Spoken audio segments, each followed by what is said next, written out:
So with first team coach Sean O'Connor to look ahead to tomorrow's big game against Bohs at Richmond Park. There's only 300 home tickets left. The game will sell out, so you can get your tickets right now on stpatsfc.com.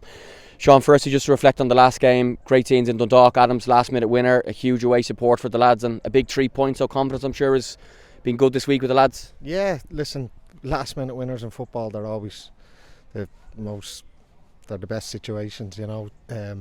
We haven't had a lot of them this year, so when we got the winner, obviously the scenes were brilliant. Fans enjoyed it and stuff. So obviously against Dundalk, who are a point ahead of us now in the league, makes it even a little bit more special. So we'd be looking to keep our good form going now. Yeah, you've been involved in the club a long time. You played for the club, you've been coaching for a number of years in the academy with the first team. The connection with the supporters and the players over the last couple of seasons especially has been really, really special, hasn't it? Yeah, you can feel it with the club. I think especially kind of halfway through last year, you could feel it a little bit. The cup run we went on, winning the cup, then rolling into this season. Obviously then you've got Europe to look forward to and stuff like that, which we done well in Europe. So we'd be looking to repeat that again and have those nights out again next year too. So our focus will be on Bohs tomorrow.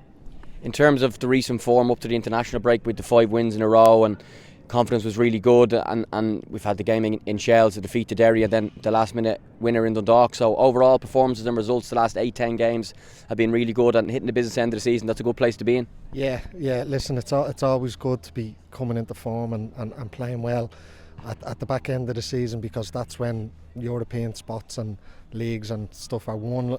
So obviously we want to keep our good form going now, going into our last 4 games of the season, and hopefully we reach our goal. You've played in lots of Dublin derbies and been involved in them as a coach for a number of years now as well.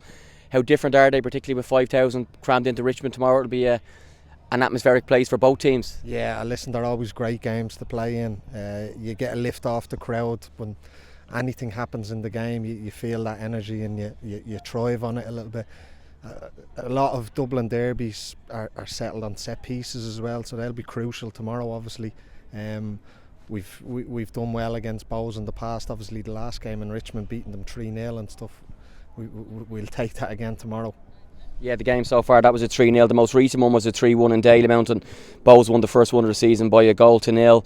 What's your assessment of them? And you know, I suppose they've still got a really, really good squad despite what's going on with the hunt for a new manager. In terms of what will be on the pitch tomorrow, they'll be very, very competitive, as they always are. Yeah, they're always competitive. Obviously they've had a high turnover of players this year, so they've had to basically rebuild, haven't they? So, but they've got some dangerous players. Like, I know some of their younger lads like Jamie Mullins and James McManus, who are well capable players, really good. And then they've the likes of Ali Coote, who's very good. Twardek, Ethan Varian done well against us, I thought, the last time in 𝙏𝙾𝘾𝙆𝙀. So they've a good side, and we won't be taking anything for granted, especially with it being a Dublin derby.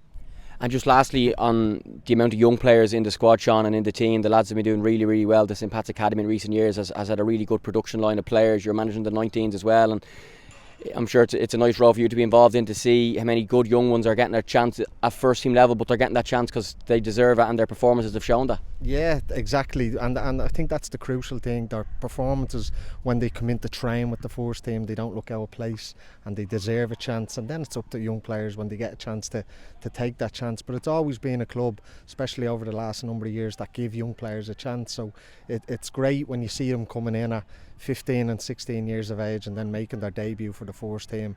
We've had a good history of it the last number of years, so hopefully that can keep continuing as well. Thanks, Sean. Best of luck tomorrow. Cheers, thanks very much.